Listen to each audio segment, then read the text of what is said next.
ইবাদত হয়তো আল্লাহর কাছে পছন্দ হবে না, কিন্তু বান্দার চোখের পানির এত দাম, চোখের কোনা দিয়ে মাছির মাথা তার অর্ধেক পরিমাণ পানি ঝরে পড়ার সাথে সাথে বান্দার জীবনের রাশি রাশি গুনাহকে আল্লাহ মাফ করে বান্দার জন্য 7টা জাহান্নামকে আল্লাহ হারাম করে দেন। চিৎকার মেরে বলেন আল্লাহু আকবার।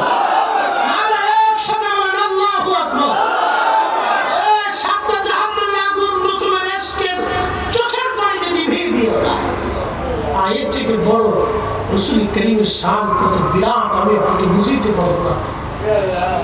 কোটি বছর আল্লাহ কাহারে কেউ দমাইতে পারে না, কিন্তু রাসূল করিম যখন সিজদায় পড়ে ডাক দিবে ইয়া রব হাবলি উম্মতি, আল্লাহ আমার উম্মত গুনাহ করে ফেলছে, আল্লাহ বলবে হাবিব মাথা উঠা, উম্মত নিয়ে জান্নাতে আমি চলে যাব। আমার সেই নবীর উম্মত নবীর গোলামি করে যাওয়াটাই বুদ্ধিমানের কাজ। কথা বলেন ঠিক কিনা?